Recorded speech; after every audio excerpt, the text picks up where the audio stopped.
Mu April wa 2020 Robert Kyagulanyi Ssentamu president wa NUP abanji gumumanyi nga Bobi Wine eyogera ebigambo bino. Chitata didn't learn from those who came before him. Eric Sakwa did not learn from Chitata. Tomorrow we will no doubt see another overzealous fellow doing worse things to people than Sakwa and Chitata did. As if under witchcraft, they never learn. When they have been fully used, they are dumped and follow with a third.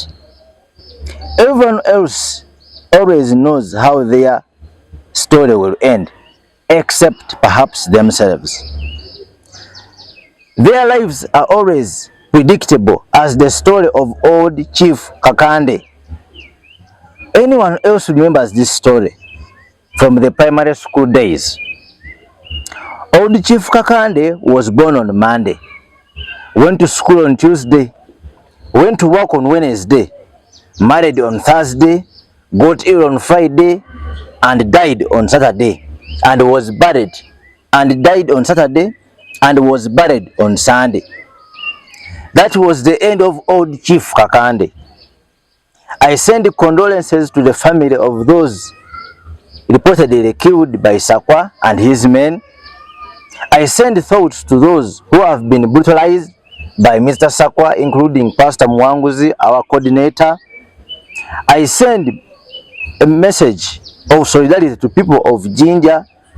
who lined up in jubilation to thank goodness as the days of their tormentor ran out.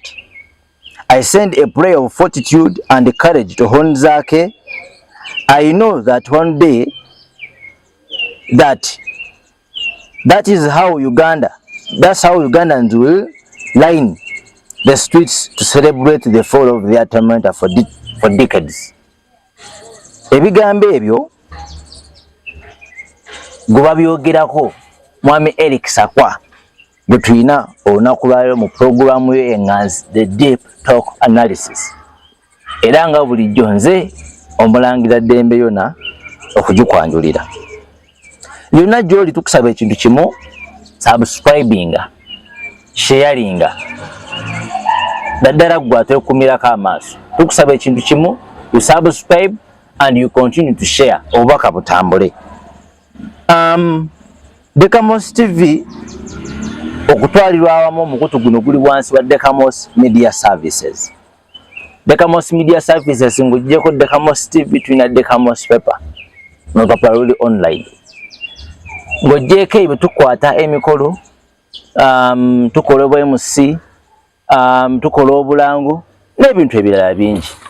Twetaaze kuba ku simu ziri ku screen yawo wansi oba jangu ku ofisi zaffe ezisangibwa ku kizimbe kya Muzanganda ekiri maaso g'omuzikiti mu kibuga Mukono. Programu eno era evujjirira essomero lya Eden Wonders Nursery and Primary School Sangibwa Kabembe. Ng'omuzadde tukusaba ekintu kimu, leeta omwana wo ku ssomero lino osirike naddala ng'oyagala ebiseera bye eby'omu maaso bibeere bitangaavu. Mwami Eric Sakwa gwe njogerako musomesa omutendeke ebyobufuzi ebitandikira mu kibiina kya UPC era agenda okukivaamu mu 2010 ng'abadde assistant youth mobilizer ku NEC ya UPC. NRM president ng'amulabyemu ensonga n'akyaka ennyo we yamulonda ku kifo ky'obuvunaanyizibwa bw'okubeera RDC ow'ekibuga Jinja. Leero gwe tuyina Mwami Eric Sakwa. Kasebo. Nja kusabula museko batulaba ate tutandike emboozi bw'emakalenda. Webale nnyo Sebo. Abatulaba eyo njagala kubeebaza emirimu gyonna gye mukola. Era ne ntwala okwebaza kwange gye muli ku mukutu guno kuba nti mufuna ebirowoozo oba endowooza y'abantu ne musharinga n'abantu aba bulijjo abalala tulaba engeri eggwanga ebigenda mu maaso. Nze Eric Sakwa era nga bw'oyogedde naliko RDC Jinja eyo. Yes, sir. Mwami Eric Saka we abeera RDC w'Ejjinja yakyaka nnyo olw'ebiragiro ebikakali. Ekiragiro kyasooka okumutunda ennyo ye we yadikirayingira Dr. Kizza Besigye persona non-grata mu Jjinja. Teyakomaawo n'alagira abasirikale bakube essasi ku nnyama ku baana ab'oku nguudo bw'ebintu ebyatambula. Ajja tubuulira kituufu ekiragiro ekyo yatuwa oba wamuwaayiriza. Yani yakyaka nnyo mu kulwanyisa ekibbattaka n'obumenyi bw'amateeka mu Jjinja. Ebyo ebimu ku byasinga omututumula. Mr. President, anti always engeri gy'ali RDC nga gwakiikirira president naawe oba president. Ate always a president era asigala president. Munnange gye tutambulira ebigambo bitambula. Okuva omukulu bwe yakukwata ku nkoona n'akuteeka ku katebe obulamu tebaddamu kutambula kye kimu. Olweyo odombwa nansi abantu bagamba wasiraanira eyo. Ebintu ebituufu. Akati tewali omuntu yenna ali ku nsi gwe batayogerako. Kituufu. Nalaba akafaananyi ak'endogoyi omusajja baali babiri n'omukyala we nga balina endogoyi. Mukyala n'omukazi n'alinnya endogoyi. Abantu ne bagamba yeeyi nga bali kubonyaabonya endogoyi. Abo bonna ne batuula ku ndogoyi. Kati baba bali awo ne bawulira ebigambo by'abantu. Omusajja n'agamba gwe mukyala ava ku ndogoyi nze kansigaleko nzeka kuba abantu balowooza tuli kugibonyaabonya tuli kutuulako babiri. Omukazi n'avaako n'asigalako omukyala. Omukyala n'avaako n'asigalako omwami. Omwami we yatuula era ne boogera naye omwami ono talina kisa n'aleka omukazi atambuze ebigere ye atuule ku ndogoyi. Omwami ogwaddako omwami n'ava ku ndogoyi n'ateekako omukyala yekka agamba nze kambeere nze ndi musajja. Batandika bana n'ekisajja kino kisiru ekyo kisajjasajja omukazi n'akunyoma n'akutuusawo. Olwamala bonna ne baleka endogoyi ne bagamba katutambuze ebigere endogoyi tetugituulako. Bagamba naye bano basiru balina endogoyi ebasutula ne batambuza ebigere bano basiru baawa. Kwegamba ndi kuleeta ekintu ekyo nti mu mbeera yonna abantu boogera. N'obeera ng'osirise wadde nga tewali gw'olumbye naye bakwogerako. Kale ebigambo ebyo by'olukumbuuzo ebyo ebyokudoba n'ensi wasiraana waggwayo wakoma. Ate kaakati okusiraana webanga twasiraana sinze ajja kusooka wekibanga kiri bwe kityo kubanga abasiraana bangi abasuula enjala bangi abatalina mirimu bangi abatalina kyakulya bangi abaavu bangi. Akati ate nze wootunuulira nze Sakwa n'ogamba Sakwa yasiraana awo gwe mwennyini gwe oba otobye kubanga toli kundeetera kyokulya singa ogamba bwoti naye ng'oli kuleetera Sakwa ekyokulya nti Sakwa kwatako kino ekyokulya. Tuwulira wasiraana kwata ekyokulya kino otwalire abaana oba gwe mwennyini Sakwa munange jangu okoleko n'akalimu ofuneko kasente ofune naye twawulira wasiraana funako ekyokulya nga tewali. Bo balaba nze engeri gye ndabikamu nkyanyirira naye ate omuntu gwe bagamba yasiraana naye ate kyanyirira ate nga bo tebapuleyingako paati yonna okulaba nti mbeerawo. Kakati kyova olaba fe abagendako ku ssomero mwe muli bayivu mubimanyi ebintu bino tugamba nti ignore a fool to avoid noise. Okubye nnyo se okuba naye ignore fools to avoid noise kuba wonna dda ku fool oja kutoba naye aleete kino laba oliwo ati nawe oddeeyo nawe ozeeyo nawe olina yange okumaliriza nga oluvuvumu olujja kubeerawo oluyomboyombo nga kati omuntu anaavaayo ajja kubatwala mwena okubeera abalalu kuba tajja kutegeera omulalu yaani atali mulalu yaani. So to be safe, avoid fools to avoid noise. Tobiddamu oba bagamba kuba abamu baluubirira okusuula ejjinja mu kibira balabe ekifubutukayo goonya mu kibira chichi Porogoma katugambe nti sakwasula enjala tugambe anavaayo ate go nawe wovayo ana abagambye ensula njala nze ndi wano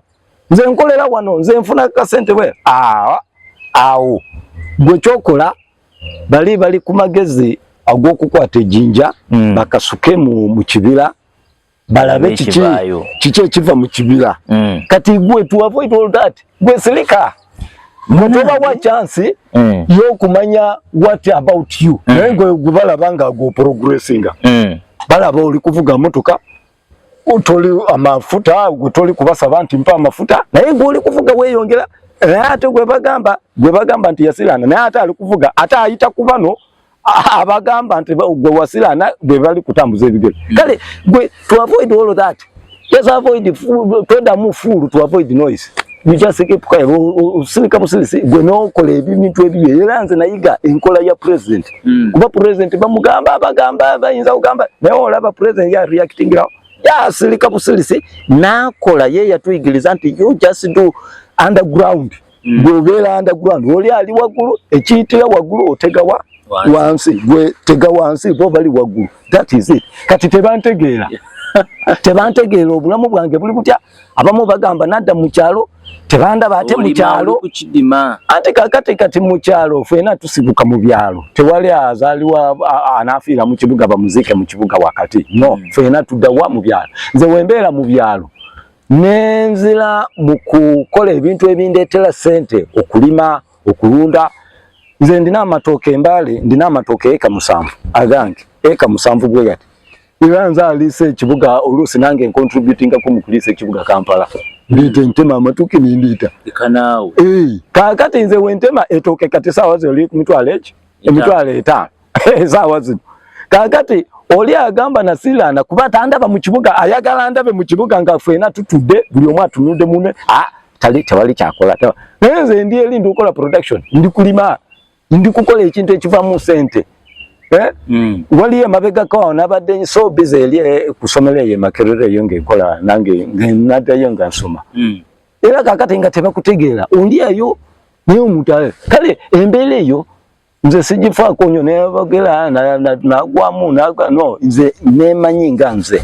nze nemanyi ntambuza bintu byange ngawe bitambuza abogera oli yayimba oluyimba nti bogera abogera bogere kali mama be yakutuma exactly Mr President yes sir kituufu watta Fred Yesanga ono yali mutuuze ku kyalo Rwanda ku Kamuli Jinja Road yawo ebintu ebyo mbadde sagadde okubiddamu okubigira kubanga byandetera enaku ku ludda lwange family yange n'abantu benkolera okutwaliza wamu ng'ate ebintu ebindetera enaku nga si bituufu ebintu ebyo yali that's politics politics wabo ababba amataka ejinja eyo politics abali benguzi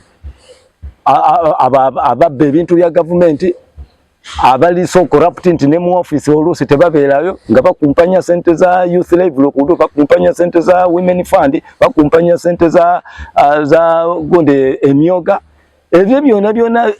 byona abantu abo nabona ababbi bamataka abantu abali corrupt abantu abatakola abaza government emabega beba kunjawo ekintu ekyo kyokuta naye ekintu ekyo kikyaliyo ekintu ekituufu ekyaliyo nti omwami oyo byali mu biseera bya covid nzijukira bulungi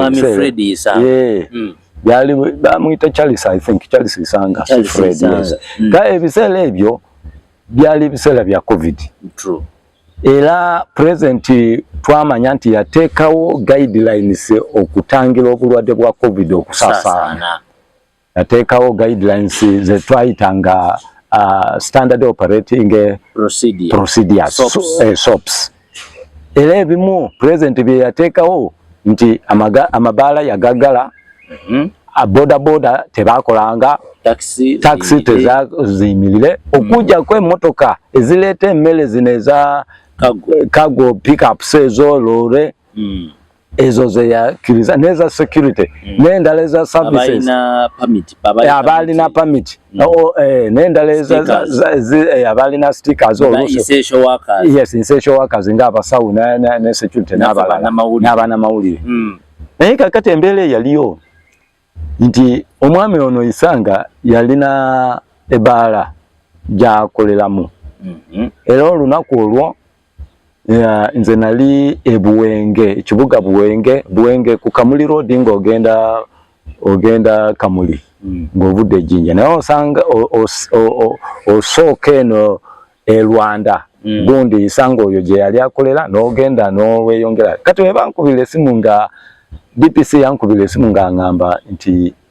Buwenge abantu baganye okuteeka ebiragiro bya president mu nkola. Abantu bajemedde president. Nga bajemedde nga boda bali kukola nga bulijjo, taxi bali kukola nga bulijjo, amabaala gali kukola nga bulijjo. Anti manya nti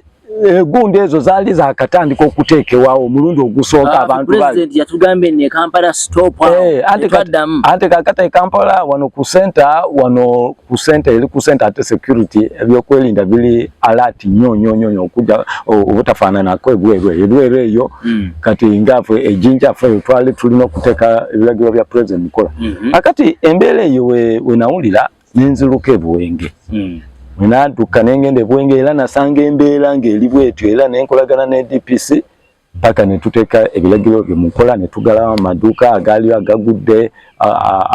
babadde bagaguddewo ababoda ne tubalagira ne tubasomesa ne gamba kino ekiragiro kya president mugire abamu ne bakomplyinga abamu ne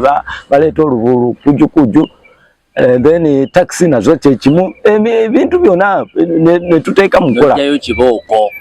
Se kiboko twatambula nga ndina ni polisi senze senka kuba twalina polisi DPC n'abasirikale be DPC abeera ne tiimu ye abakola emirimu ba FFU n'abalala kale tukola emirimu era ne tuteeka embeera mu ntebe. Kati akawungeezi ako oyo Isanga waliyo tiimu y'abamasanyalaze bali kutambula nga bagira abantu ababba amasanyalaze naye nabo baali ne bapoliisi emotoka ya polisi baali ne emotoka yaabwe ya umeme naye nga basituddeko polisi. Kati okusinziira amawulire ge twafuna wali nti ono Isanga yali abba amasanyalaze ate kyamukisa mubi nti yalina ebirwadde byali alwala pressure ebyo diabetes ebyo biki ebyo ekintu kimukangako bwati yalinnya bulinyi kuba si mulundi ogusoose okukola ekyo kuba yali akikola nti nabeera ng'ali mu kyalo kaso omuntu n'ava n'amukangako bwati chenje omubiri gukyukako bukyusi n'alinnya nga n'omugambe amawulire agessanyu oba ag'ennaku enokuleeta mu mbeera ennungi kuba ku lw'ebirwadde ebyo pressure yali mulwadde wa mutima biki ebyo kati we bamugamba nti abasirikale baabo poliisi abasirikale baabo ab'amasanyalaze y'engeri gye yali abba amasanyalaze ne yeekanga nnyo okwekangapo n'agezako okudduka nga ayagala kudduka eri ku bano kati mu kudduka okwo n'asanga ekiti kino ekiringa kino ekyakala ekiti neyeekona ku kiti n'akola ki n'aggwa kati lwe yagwa n'afunamu obukosefu awo ne bamutwalako mu kakilinika awo ne bamuwa kati olwo yali omwezi gwali gwa meka gwali gwa kusatu nga oba 2 mu meka kati nabeerawo ng'ali mu mbeera eyo ng'amaze okugwa n'abeerawo akati ne wayitawo ennaku gwokuna ennaku z'omwezi nga 20 olwo n'afa kuva omwezi gwokusatu gwali omwezi gwokusatu nga 26 enzijukira bulungi approximately 26 days yes kati kuva lwe yagwa nga 26 March 2020 kati yagenda ne bamuwako ka treatment of first aid awo naye kati awo n'abeerawo awo nga of course nga covid guidelines nga zigenda mu maaso nga takyakola gundi baala nga tagigalawo nga tagigulawo akati mu mbeera eyo by 2020 April ng'ennaku z'omwezi 20 omuzeeyi oyo n'afa. Basi information batugamba you came with your men abasirikale nga bakola patrol n'okuteekesa ebiragiro bya president ne mukuba bubi nnyo era kye kyamuviirako anti kakati ebyo anti kakati nze ndukuwa labayo nze alukuwa information entuufu kubanga nze nali ku site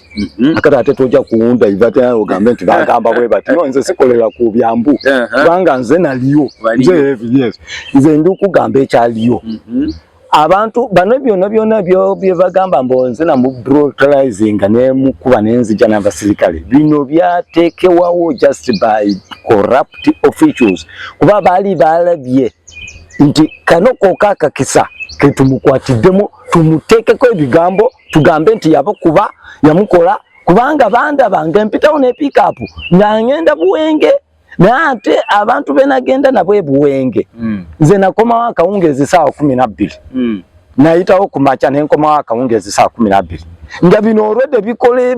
bibaddewo kusawa nga 8 mwenda ezemisana abamasanyalazi we bajira nagwa nganze siliyo ngandi Buwenge kati nabano nabo abasirikale abajira ku motoka ya umeme of course nabo bali ba police kati conclusion kati bano kye bakola bagamba nti ono yaze n'abasirikale ne bamukuba nenga corrupt officials that were against you. No, corrupt officials bali abakozi ba government abachi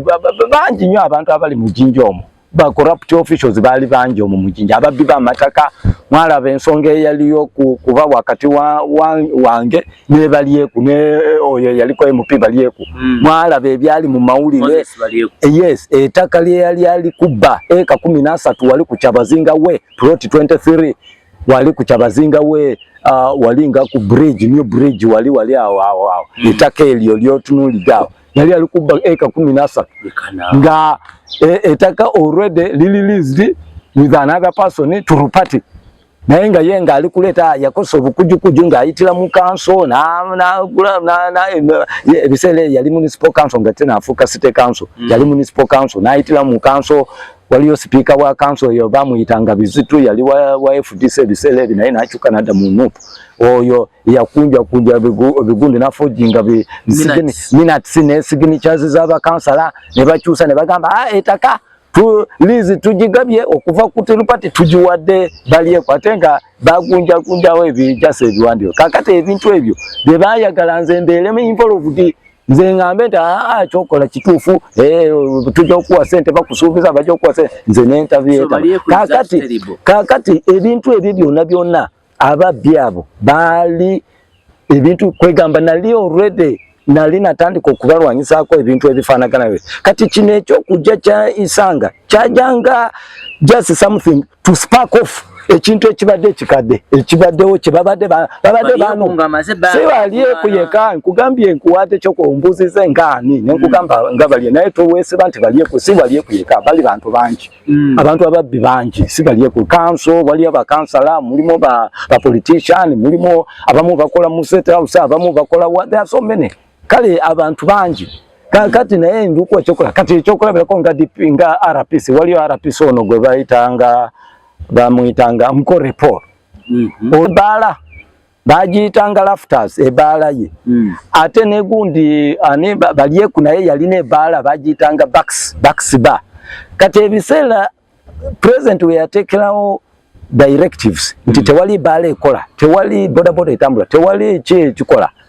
bano beyongera nga bakola ki nga bo ba operator balyeku ebala ye eli kumpi n'eddwaliro Jinja Main Hospital ono omulala ali kumpi walinga ku Source of the Nile lafters RPC kakati RPC yandibadde yateeka ebiragiro bya president mu nkola tukolaganire wamu ate ye mwenyini yali amenya ebigundi ebiragiro bya president kati kyovola ba sokosimbewa kati katono ku president Museveni ye president w'eggwanga yes sir era yaba mukama wa Ochola bya Kagaba IGP aliko so the president orders our directive bya Kagaba naagaana kyali ejjinja gwe president w'ejjinja muteekesa biragiro bya president mukama wa ali ku supreme mu nkola then RPC nga yaagaana ebiragiro okuteekebwa mu nkola anti kakati whom we are supposed to command. Anti kati byebyo eyo ye situation njagala abantu bategeere kubanga abantu bagwira bugwire gambo tebamanyi kike kyaliyo balowooza nti ebintu byatandika bitandise byeto ne batandika okujajinga gundi yali musobi gundi nayenga singe nkuteerawo kase nkuteerawo perspective eyo nga wenkuwadde ekirungi oli kukiraba naawe bulungi era n'abo abatulaba balukiraba bulungi nti tunulira president awadde ekiragiro nga wova okugamba goli mukono gwa president RDC yo mukono gwa president oba yakikira president mu kitundu ekyo RDC alikugezaako okuteeka ebiragiro bya president nga akozesa structures eziri wansi kubanga structures za security nga RPC mwali nga prisons mwebali nga abamaje webali intelligence nga nebitongole byokwerinda byona nga webili kuba RDC yabeera head of security mu mbeera eyo kakati nze wemba ngambye nti tukolebwe tuti ate nenda ba RDC gwe yalegide amugambe munange wali ebale lukola wali naye bali kumenya ebiragiro bya president gendo ojigale ate RPC yaline ebala ate yaline ebala. So you are sending a thief to catch a thief. Okumugamba nti naye RPC ndi kuwulira kubana muga natambula mu kibuga abantu ne bagane ne RPC kwerifa amabala gafe no gagala na ate abalala oli kubaleka bakola ngamba baani nti bala yabali ekwinga elukola okugenda yo nasanga nga batumbude music ekiro kyonna giruko abalwada abali awo kumpi awo kujinja ko spenga tebali kwebaka ngama patandiko music tuli mu lockdown bonga balinga batandiko kati mbandi awo nempulira music omulala ngafutukira eri ku source of the night okugenda yo waliyo bala je nkugambye nti lafters ya RPC ngana ya tandeko music nayenga asitude abaserikale ba FFU fanya fujo wote bali awo bali kukuma sebo bali kukuma abatamivu mu kifo ky'okutambula okukola patrol okugoba bana abaana bokunguda ababba abantu obusimu bukibi okufumita abantu ebiso yo abaserikale bona abatadeko kubala bali bakuma abatamivu bali kutamira sebo atenga mu lockdown akati awe na wetwafunira obuzibu ne RPC ne mugamba no you are doing bad era nayita olukiiko lwa security ngoro kumugoba obugobi si kumugoba namuyita mu lukiiko nempaye ensonga nera nengezako okumubuulira RPC naava mu mbeera na umanyiye sawa tana abatamidi boss kati nze boss nze sili wa police nze sikola command ya chain ya command ya good wadenga ndi head of security naye nabo bana structures ezawe zibavuga wabera RPC then you communicate to headquarters no kubira operations gundi director operations omuntu ajja kwebuzibwe nawe abikola nga bakuyisa exactly ante kakati ndi okubulira kakati ebyo byajira bwe sawa 5 nga atamidi ajja mu security meeting nga alukutagala butagazi bwati tamani ne mu office tamanyi kike kigenda mu maso kakati embeera eyo wena munenyako nakifula ki empalana yetani kati awo nga lockdown ngao ebyegundi tebinaba ebye Rwanda yayisanga tebinaba kati jukira ono already yafunye ekifananyi kwegamba andiko obusungu already kati mbandi awo sanze mu dembe lyawo they have been enjoying se dembe lyo ebintu ebikwatagana ne COVID-19 eyo tewali edembe kubanga president yali ali kutangira obulwadde okusaasana era hoteli dembe nti gundi dembe nti anti chembageza kugamba wabasanga mu dembe lyabwe they are enjoying their corruption yes you are trying to put things kankubulire nekirala abantu kye balina okumanya nze we nagendele Jinja nasanga Jinja nga Jinja yayononeka otyo mu bintu ebikwatagana na Ngusi actually ndoza yali yakubirinde whole country kuba bangamba yali esooka wakiso bwe yali esooka bwetu bwe nawulira nti Jinja watukire Jinja nga nali nagwamu mugwinga wolaba nti ogudde wakati w'essaako wakati nga saako bweti ng'oli wakati naye abantu abakwetoolodde bona bali benguzi nga otunula eno okole naani otunula eno okole naani otunula eno okole naani ate onaalwanyisa anoolekaani ogenda mu judiciary state Anthony saa terrible bakufunira information owulira information omunange RTC tanto no alikwekubira abakusaba sente wala omusango gwange awandise kunti teli bujulizi atengo obujulizi webuli kati uyebwa oli wa muwayo sente nawandika kunti no evidence oli watuka mu koti omulamuzi ngakola ki agoba bugobi ogenda ku polisi bond eyobwere bali kusaba sente bali bakwata abantu ne batwala mu komera then ne batandika okusoloza sente emitwala 2 oba oli aba okubireza na RDC bano bali kusa okubira omusirikale oyo alini charge oba CI crime intelligence ogamba what is happening oba nokubira oba DPC ngamba ndikuwulira story wait abo nabo ne batandika ki embalana nayo ne bakuteekako oli kubalingiriza den of lions exactly weba ndiawo owulira mu ddwaliro Jinja hospital abasawo omusawo simanyi gonde ali kusaba sente ndeso omukyala wange okuzaala na ansabyeyo obukadde bubiri mbo alioke ya anzalize aba mutwale for operation omukyala gwali kusaba obukadde ye in her life tabukwatangako the only man kyasobola okukwata gye emitwalo egi gyalina kuva Budondo kuva Butagaya kuva Busedde kuva Buwenge abo abantu becha n'abalala kuva Buyende kuva gundi Jinja Referral Hospital yali referral hospital nga abantu bava different parts of Busoga bava na Mutumba Mayuge na Mayingo Iganga weba hakati mu mbeera eyo nengamba bana ate n'okuteeka mu ebyobufuzi mu health system health sector genda Museveni abajjanjabe genda Sako abajjanjabe eyo abasawo hakati abasaba sente anti mulopa nnyo anti abasawo ngende Basako abajjaja kakati tebali no basabye sente ate bakyusa password balina password gye basaba mu ka sente apo yagamba ebyo byonna natuuka nembisoma nembiyiga nemimanya oli agamba olina yakagato gwe wobeera ordinary person nga tomanya akagato ali kutegeeza te akagato aba ali kutegeeza emitwalo aka yengato akaita akagato sina ngato akagato kalina kati gwe wotuulaawo gwoba tomanya password yawe ngamba munanga naye nabano naboogerako nabo kumbe babimanyi akagato mbadde sinaba okaweza naye ndinako ekitundu kyakagato genda sijja okukolako kakati awo mu mbeera eyo abantu babonaabona nnyo waliyo ekyanjija mu mbeera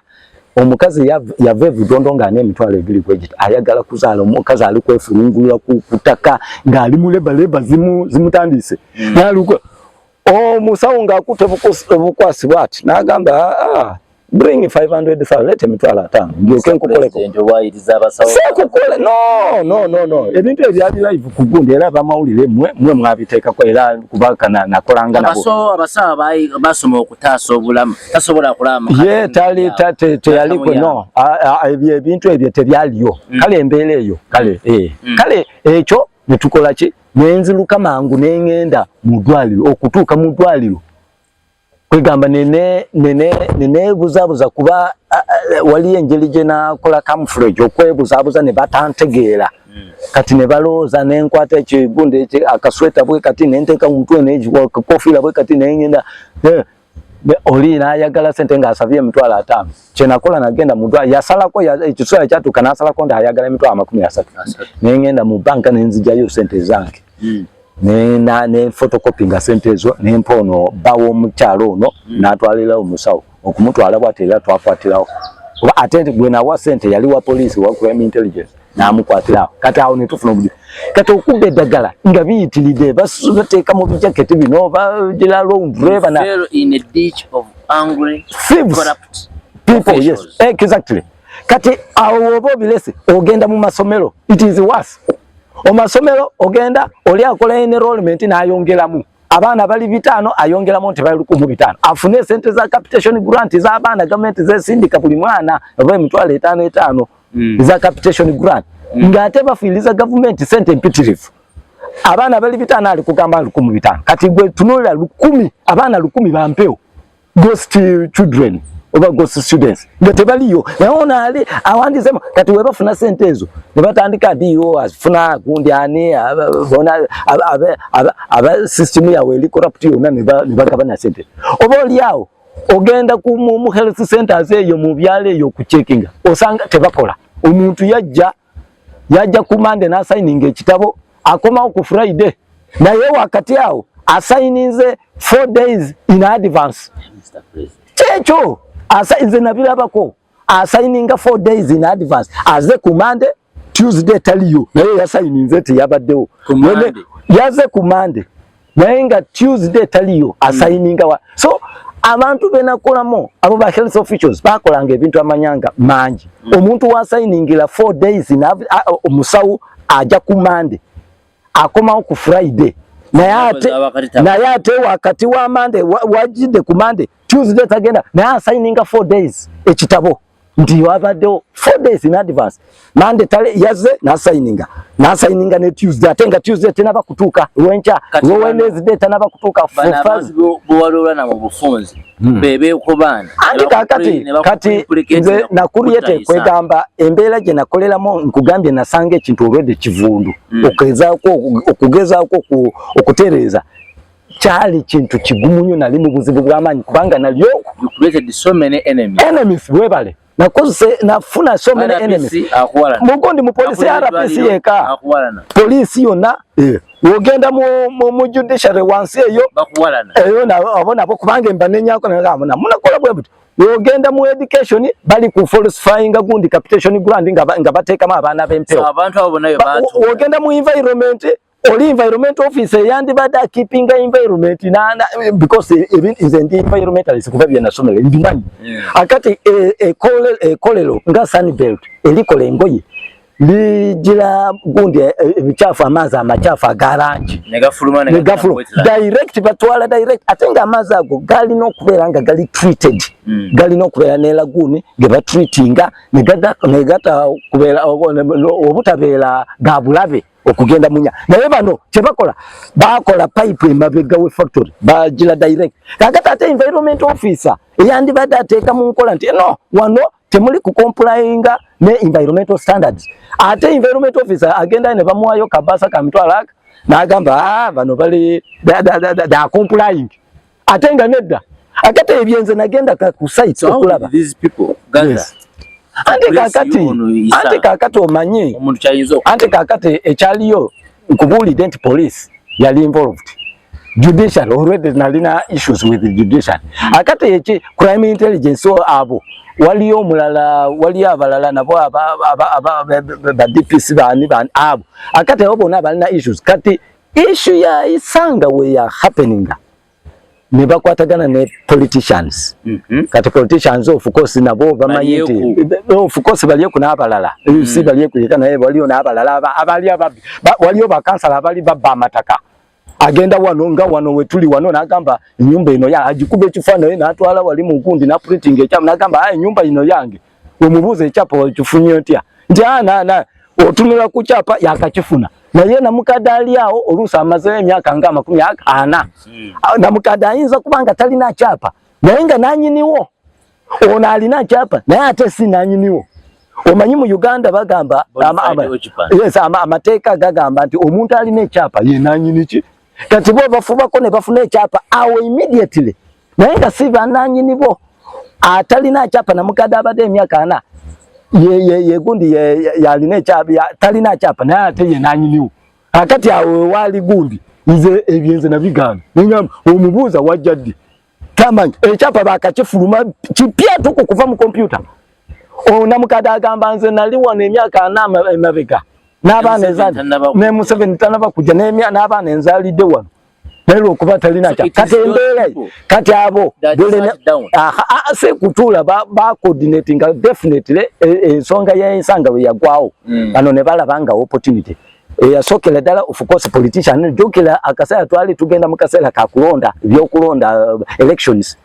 kati awo nga baliye kwalabanga ayamwe kubanga nze wembeera kubanga Jinja West yali mu constituency gonde mu Jinja City kati ngawa amanyi nti oba olyawo bayinza obutamuwa kaloba aloza nja kumulemesabe sali genda kwesimba ogenda resigning ngo yigira nenda chali bwecho kakati echo nechicha kati webagira gundi yagwawo report ya Isanga crime intelligence oyo mwenyini ye yagireda kubanga na munenyako yali akwata ebyenyanja by'abantu emasese nabiba waliyo omusajja bamuyita Kazeyiwe kati omuvaka omula kati Sadiki oba Sadik bwekasika jukire linnya eddala naye bya kati nga nafuna complain e Masese musajja yatujjeko ebyennyanja byaffe nga akulakola oyo RPC nga escortinga aba China abaleeta ebyennyanja ebitatuuka na mutindo ng'ayitawo ku road block wali ku source of the Nile wali ku gundi ku bridge waliyo road block ya maje nade Kampala ovekayo nga ono RPC abawe emotoka eya polisi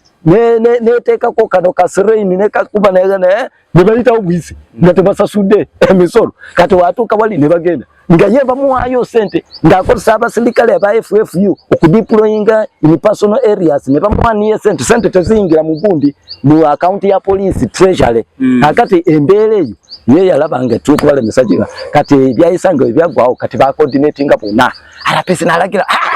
muchuse statement mugambe nti sakwa ye yakubye tulyoke tu RPC ne bali actually bali ko yaba wa magezi ajira oyo tumulemese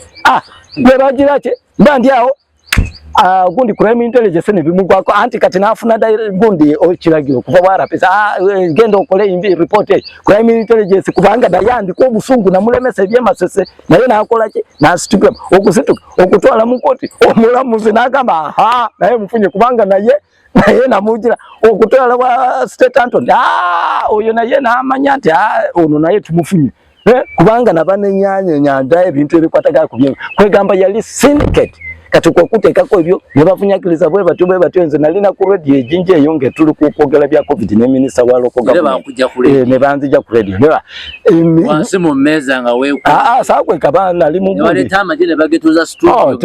ateka neda sebo nze nali ku radio nalina minister ila natambula butambuzi ne bangamba njangu tugende mu moto ate ne kweka mu studio mubera mu meza tumbera mu meza nti yakukwekamu akati kyaliyo Nenda ne bafunyakiriza bangu mangu ne batwala mu koti awo ekoti nze banjira sawa ngazuwedeko ne sawa 11 zigenda 12 koti kyekola sawa 12 naye bajira ne baleta ka magistrate kawe ke bali kalike na nenyanga nengamba golya nyongo zolya basa ako